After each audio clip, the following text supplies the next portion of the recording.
Whoever is listening, however you're listening, I want to welcome you back. My name is Grayson Mann, and this is the Man with Plan podcast, episode 15. But I'm not alone. I am with two guys from Tigers Talk Rugby. I got Beckett and CJ here. Guys, welcome to the podcast. What's up? Thanks for having us. Now, I was on their podcast yesterday. We did a recording. They quizzed my knowledge on rugby, and it didn't go so well, but I think I did pretty good considering I know little to nothing about the game. Yeah, don't be too hard on yourself. Yeah. Everybody should go check that out because he did pretty good for himself. I had to You do had some pretty research. tricky questions, I will say. The questions they were fair. They were fair. Yeah. And so in that, I did the quiz. Now I'm going to talk about the Super Bowl with them. Obviously, the Super Bowl, it's the biggest game of the year. The Tampa Bay Buccaneers beat the Kansas City Chiefs 31-9. It was a mess for Kansas City overall. What are y'all's thoughts? Just immediate reactions following the game. Well, Tom Brady's the GOAT for one. I think let's get that out of the way. And just the Chiefs just fell apart. Their offensive line was horrible. Their defensive, their safeties and cornerbacks couldn't do anything except just give up penalties. And then just Patrick Mahomes was running for his life and no one could catch anything. It seemed like early on for Tampa Bay, like Tom Brady was on a mission because the whole talk this week was Patrick Mahomes is the only guy. He's the chance. If there's a chance for someone to top Tom Brady, it was going to be this guy. He's so special. He's so talented. I think Brady was listening, and it's the whole Michael Jordan meme. I took that personally, and it just seemed whenever they wanted to do anything they wanted, it was right there for him. Well, you could see with like him on field just talking with Tyrann Mathieu. That lit like immediately as that happened and he started chirping with him, that lit like a spark and it was over from there. Because I don't know about you guys, but like every single time Tom Brady has a lead in any game at all, and if you don't come back from behind in that lead, it's game over. Like he's gonna take it and run with it. And we've seen with That's the Chiefs. generally how leads work. If you don't come back from the lead, from being Oh, no down, you don't kidding. win. Yeah, but you know what I'm saying? Like Tom Yeah, Brady, I like he gotcha. steps on the gas and then he just floors it down. There's no way he's gonna let up. The Chiefs are When also you get him notorious. mad, that's when he's dangerous. The Chiefs are so notorious for like their last playoff game, their Super Bowl run last year. I think every playoff game they won, they were down by double digits. So I'm sitting on the couch and I'm like expecting them to eventually turn it on, but it seemed they were like flustered, like they didn't know what to do, what to think. Yeah, that's what I was thinking too, because they were down by like 10 or 11 last Super Bowl, and they came back. So Or like the big one with Houston last year, where they were 20 some points down. yeah, And they it came was like back 24-0. What they scored? They ended up scoring like 21 points in the third quarter alone. It was Yeah. ridiculous. It seemed like once the Kansas City got their stuff together and those playoff games, that it was going to be fine. Like the team had no chance, but like they started panning to the sideline. There were arguments. They were trying to find something, but Brady was over there just calm, cool, and collected. Like he just expected this. Yeah, I think the biggest downfall for them was just how bad that offensive line was, because I think they were missing a starter and a backup. Yeah. And so they had to move players around. So they had like 3 or 4 dudes were in the wrong position or something, and they just had no clue what was going on. I don't think I saw Mahomes be able to look at his reads and take like 3 or 4 seconds in the pocket. It seemed like every play he was running for his life. It was like watching Deshaun Watson on the Houston Texans. Yeah. Oh yeah. Well, I think they said he ran like 500 yards, and maybe 10 of that was forward. All the rest of that was he was running around side to side and backwards. I just wonder like how much confidence Patrick Mahomes has going into that game that literally their offensive line is kind of like a Frankenstein offensive line. You know, you got guards playing tackles, you know, you got a center playing a guard. Everybody's just all over the place. And how much confidence do you have in those guys to hold up for, 4 to 5 seconds? And, with Patrick Mahomes, he loves throwing that deep ball, and you have to have a few seconds. So it kind of sucked for him. Yeah. There's a lot of drops too. It was kind of like also, once one thing fell, it was like 2 mistakes, 3 mistakes, 4 mistakes. They couldn't stop. It was shooting themselves in the foot the entire night. Yeah, because when I was watching, he would like run around forever, and then like as he was getting tackled, make a throw, and it was a perfect throw right into the hands, and the guy would just drop it. And I was like, that was like a 30-yard. That was an insane play, and you dropped the ball. Yeah, one doinked his face mask.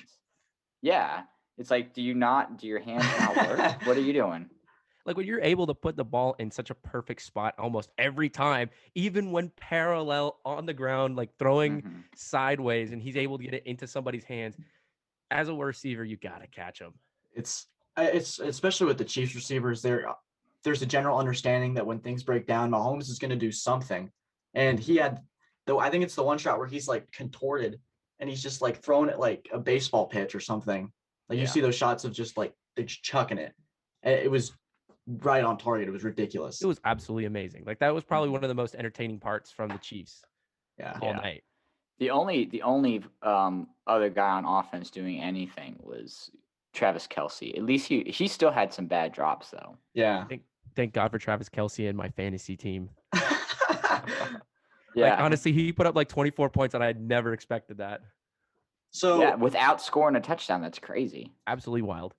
So the whole the discussion leading up to the Super Bowl was Tom Brady versus Patrick Mahomes. We've got David versus Goliath in terms of like legacy, because Brady's all the way up here. Mahomes is slowly creeping up. For you guys, was the GOAT discussion like ever open for it, or did last night completely shut that? It was open, but now it's shut. It's closed. There's no argument anymore. So some people might like listening definitely know that I'm a Patriots fan. So after Tom Brady won the 6th, it was kind of closed for me back then. So it's always been closed. I don't see any other argument. Patrick Mahomes, like props to him. He's doing very well. Maybe he's gonna win, 6 more, and maybe he's the GOAT, whatever, 15 years down the line. But right now it's closed. Well, see, 2 things on that. There's like, the only argument against Tom Brady ever was there was like, oh, he's a system QB. It's because of Belichick. Well, apparently that's not true. And then it's like what Tony Romo said the other day. If Patrick Mahomes is not able to beat Tom Brady, it doesn't matter if he goes and he wins 12 Super Bowls. He's always going to have that you lost to a 43-year-old Brady in the Super Bowl. Ooh. You're not the GOAT. Ooh. That's a good point. Romo and Beckett, the next football podcast. Yeah. Tony Romo hit me up. I think that's what's so impressive about Brady, because that 5th Super Bowl, the 28-3 comeback, I think part of me was kind of expecting Mahomes to rally back, and you just see how difficult that is. Like it was 31-9, and you're like, still, I don't feel safe with this lead. It was honestly ridiculous, and that's a testament to Mahomes and that offense. Like they can just score like this, and Brady's just that good. He's that much in control. Yeah. This is like quite literally their worst offensive game they've ever had with Patrick Mahomes. It's like not even a question, because they've never scored less than double digits. You go ahead, man. Okay, yeah. I think the most disappointing thing for me was I expected this to be a high scoring game on both sides of the ball. Like I just expected, 30 some points coming out of Tom Brady. Totally understandable. But I also thought 30 some points coming out of Mahomes. So I don't know if it was the lack of offense coming from Kansas City, or like the defense on Tampa Bay, or like which one do you give more credit to? So I think if you want to like give credit to something, I think you got to give a lot of credit to Todd Bowles and the way he was, because you played them once in the regular season. Tyreek Hill had over 200 yards of receiving. Patrick Mahomes was insane. I think he threw for like 400 yards, might have been 500. I'm not sure, but you look at that tape and then you have all this time to prepare. And I think they're fortunate in a way to be able to play them once before and get that, see what we did wrong. And I think Romo said once they were down 17-0 against the Chiefs, since then they've been like literally unstoppable. Yeah. Well, you saw it. I think they were like double or triple teaming Tyreek Hill all game. He just couldn't get open. And usually with like the Kansas City Chiefs, you got to get pressure on Mahomes. And it seems like, oh, that's easier said than done. And even so, Mahomes can get out of the pocket and make something happen. But what happens when there's 3 dudes chasing you or 4 dudes chasing you? I mean, there was one where he got sandwiched and he was, I thought he like tore his ACL, broke his leg. I think he also had a turf toe injury that he was playing with. So props to him for just like gutting it out, even though he's getting hit every single time. Yeah. And like you said, he even if you put pressure on him, he's able to do some crazy wild throws that are absolutely unbelievable. And I mean, we did see it from last night, but I guess it just didn't get the job done that much. But I would say he's the most talented quarterback in the NFL. Oh yeah, for sure. Him and Aaron Yeah. Rodgers are definitely the 1 and Oh, 2 yeah, there in hands terms down. of talent. But then there's a difference between talent, and then there's a difference between winning like so consistently. And that's Yeah. always what when I was a Patriots fan, I was younger, they would always compare Brady and Rodgers, and now Rodgers seems to be replaced with Mahomes, kind of like State Farm. Mhm. But Mhm. we'll talk about that State Farm thing in a second because that was Yes, pretty that was fantastic. awesome. Yeah. But with Brady, it was always like, well, Rodgers is more talented, but then the counter would be, well, Brady just wins. Simply, that's just the argument. And now he's done it with 2 separate teams, 2 separate conferences. Any argument that they had is kind of nullified now. Yeah. It really is just, it's like, well, maybe just being, oh, I'm, a super fast quarterback, I have the best arm strength, doesn't really matter as much as just being able to win. That's obviously the best aspect of a quarterback can have, and Tom Brady has that on lock. Or even like you look at Kansas City, and on paper, they have all the talent everywhere else. Look at their wide receivers. Travis Kelce had the most receiving yards out of anybody, and he's a tight end. Their defense is stacked with talent, but it's that winning mentality that Tom Brady literally will do anything not to lose. Yeah. And that's why he's, like we said, the GOAT. Mhm. That's a roster that went 7-9 last year, and then they go 11-5 into the Super Bowl. And this is a COVID year. You don't have an off season. Yeah. Training camp's very limited, and you're trying to figure yourself out. So those first 12 games where they kind of struggled, trying to find themselves. Once it clicked, it felt like they can't be stopped, and that's what everyone thought they were going to be starting out. Am I wrong in saying that leading up to this year, wasn't Tampa Bay had like the worst win percentage in the NFL for like the last 10 years, and then came in and then they win the Super Bowl with Tom Brady? I think it's one of the It's like something worst along those ones. percentages in like all 4 sports, like the major pro sports. Oh, It's the all worst. four All time. sports. Yeah, Oh, it's Yeah, all well, time. it's because when they first were that expansion franchise, they lost like every game for like 3 years or something, and the only like good player they had was Leroy Selman. They So were the that really first hurt winless them. team, Yeah, and they had exactly. the creamsicle jerseys. Oh, they need to bring those back. They Oh, do. yeah. I was hoping they'd wear it for the game. So No. for the Super Bowl, I feel like for every game, there's a standout guy, like a hero. You want like the Super Bowl hero is Chris Matthews with the Seahawks. You got Malcolm Butler. Then you have James White with the Patriots. Who was y'all's standout player yesterday? The entire Buccaneers defense. Wow, gee. Wow, that's a lot.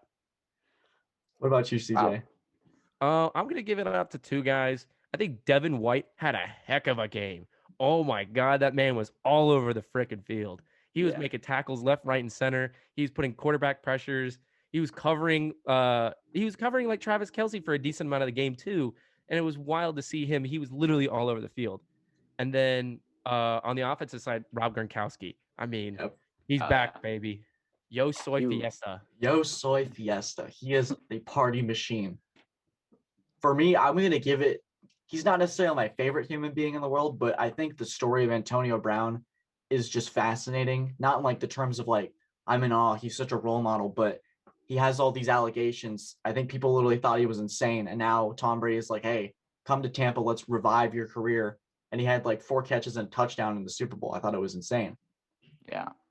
Well, it's like what I was thinking about earlier. It's, everybody's like, oh, well, they brought in Tom Brady. And it's like, yes, they did bring in Tom Brady, which was the most important piece. But they also brought in Antonio Brown, Rob Gronkowski, Leonard Fournette. They brought in a lot of new guys.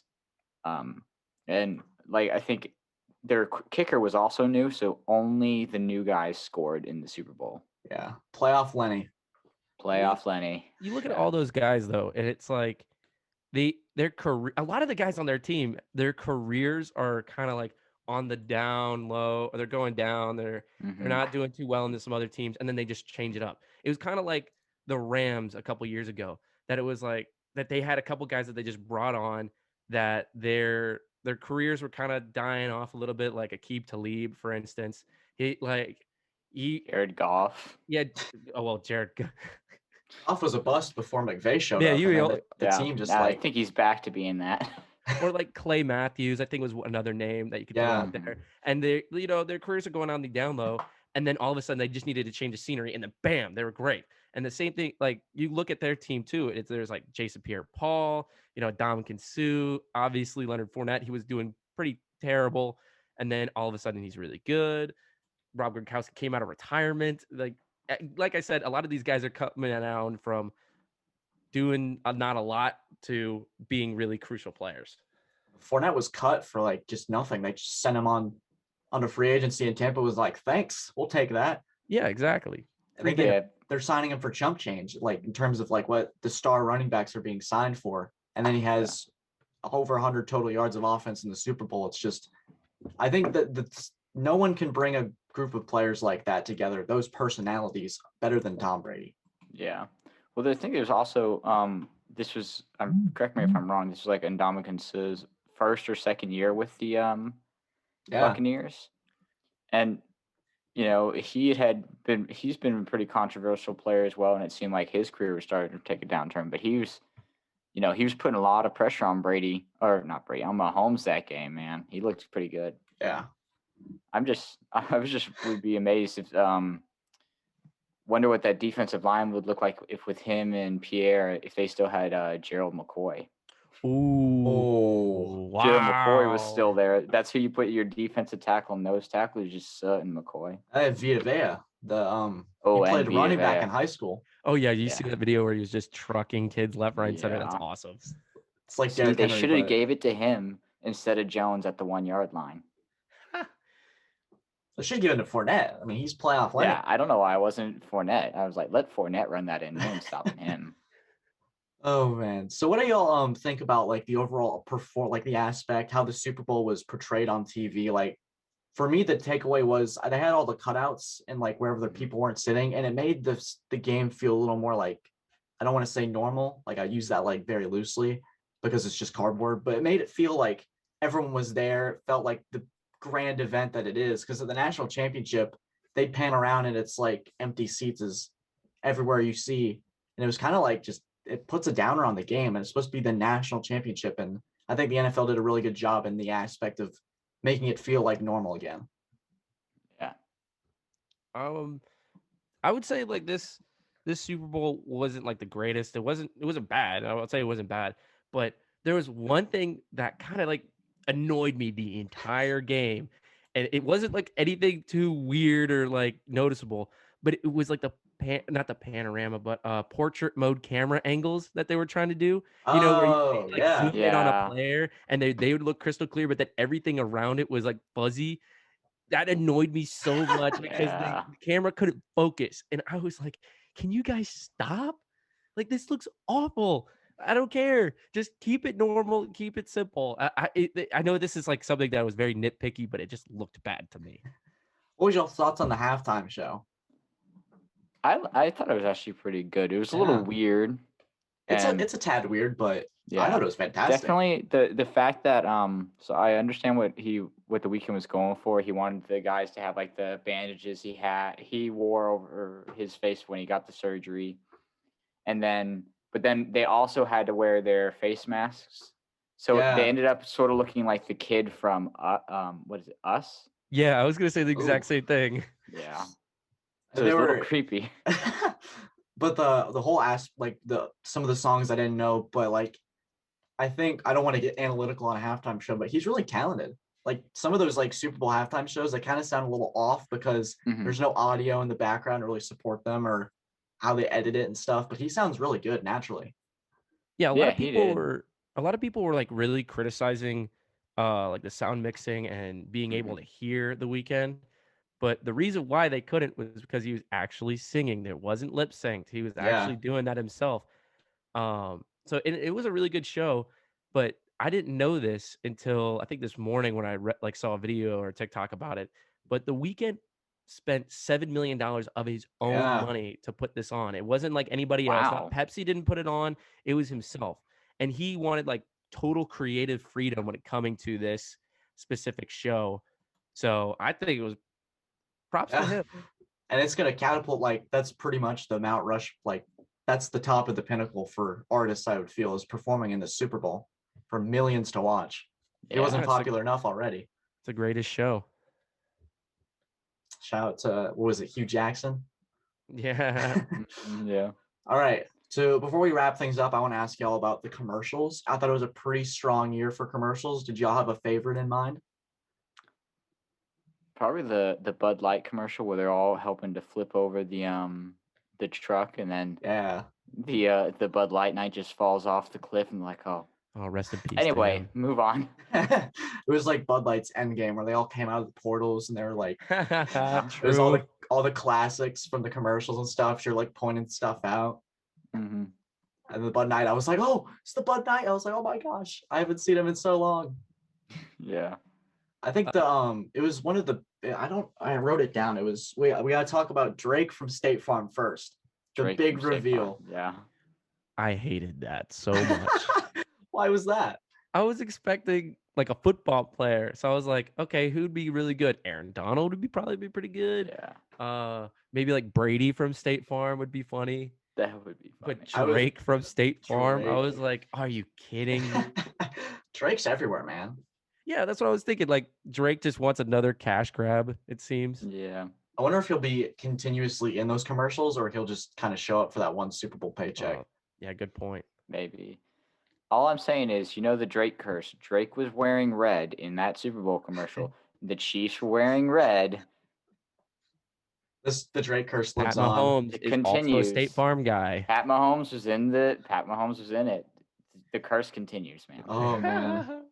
There was Drake curse. the Tide commercial where they had I don't who the guy's man, but it's like the face on the hoodie and like his face expressions would change. I don't know who the guy is specifically.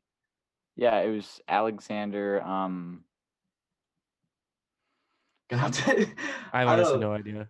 There was also the Paramount commercial. There was the Rocket Mortgage commercials where he's like certain and I'm pretty certain these hornets aren't murderous and he like cut off the nest and it just flies in the dude's face. Which Yeah, one was the one that with Mila Kunis and Ashton Kutcher? The Doritos one. No, it was the Cheetos. Yeah. The Cheetos, one. where she put like the That fingerprints was- everywhere. It wasn't me. It wasn't me. That was hands That down was my so favorite. good. That was really good. Okay. Matthew McConaughey's Paper Boy. Oh yeah, That was was funny. weird. That was so weird.